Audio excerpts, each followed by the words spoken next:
So today I wanted to talk a little bit about the workshop or retreat we recently had on nonviolent communication. I'm still processing it. It was very helpful. And mostly I appreciate that this practice, nonviolent communication, and Buddhism are very complementary. So it always helps my practice. So in this workshop, one of the things we did was work with the 4 alarms. So that's guilt and shame, depression, and anger. And when those arise, it gives us some information about how we are disconnected from our needs, that needs are unmet, and that we're thinking in a particular way that isn't very helpful usually. And so if we can identify these alarms, then we can interrupt these reactive patterns that we have, or at least I have. I don't know about you, but I have them. And it's only when we're connected to our needs that we can really use our compassion and effective means to interact with others. And one of the things that, especially the trainer that we work with here, she uses a lot of working with the body, which is so very helpful because especially with these alarms, the first thing that is notified about these alarms is the body. I would say, though, for myself, when I get angry, it seems like such an immediate reaction. But if we start to look closer, we'll see that there's a lot of continuum of moments that happen before the reactive pattern, the alarm. I think for me, when I've been looking at this in the last while, one of the first moments that arises for me when I'm entering into a dialogue with others is that I come with some shoulds in my mind. So I've kind of determined already kind of either what my position is or my stance or how this is going to go. So I've created with my conceptual mind an idea about the meeting already or the interaction.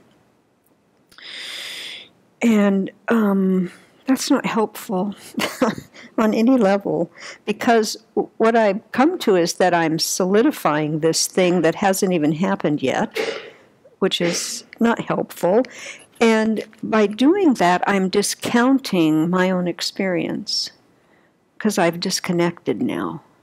And so it's kind of like predicting the future and then acting based on that when it hasn't even rolled out yet. So it's really quite silly, but I think quite usual. And so then, when I'm disconnected, so easy then to have an affliction, to get reactive. It just makes sense that that's what would happen. And I think if this just proceeds then with irritation, then that's when the body starts reacting. And at that point, it's hard to turn that because irritation brings the adrenaline system to get activated. So now there's adrenaline in my bloodstream, and so that turns on the fight and flight reaction, and so that's the reptile brain, and it's a kind of a dumb brain in terms of higher function. I just want to run away or fight, hence the reaction. So not so helpful. So this idea of entering into a conversation, as NVC teaches, with curiosity is really helpful. If I approach an interaction with that idea in my mind, to be curious about it, that's a whole different mind than the one that's saying, oh gosh, here it comes, and what am I going to do? And, kind of already building kind of the worst case scenario, which I think we're often conditioned to do. Boy, that is so not helpful. When I enter into an interaction with somebody with some shoulds or this idea that it's going to be hard, it's not going to go right, I'm actually contributing to it not going well. I'm helping to build that, which is kind of humbling for me, actually. So, we have the opportunity to either build a negative or positive version of something that we're entering into, just by how our motivation or intention is in our mind. I think, though, often we're not even aware of what our intention is. I'm certainly not many times. And so I think it's really good to ask ourselves, what is my default method of preparing for an interaction? To try and start capturing that when I'm going to enter into an interaction, especially if there's some nervousness or unknowing or trepidation, whatever it is. How am I preparing my mind to go forward with this? That I can get really proactive about how I prepare my mind. And then that helps to steer my behavior,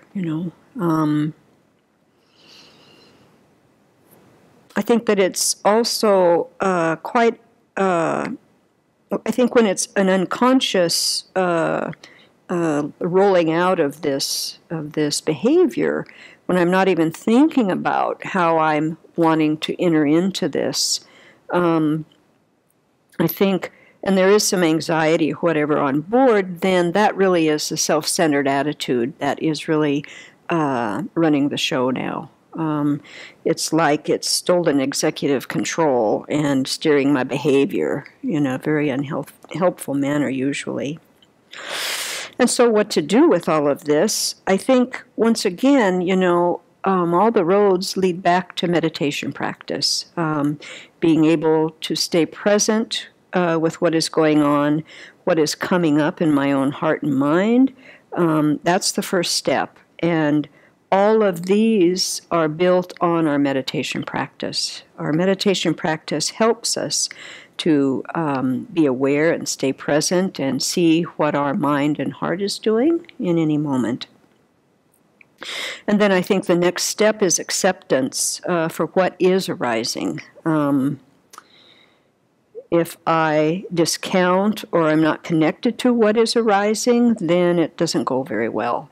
If I can accept what it is, there's a little space then for me to work here instead of just rolling out the reactive habit.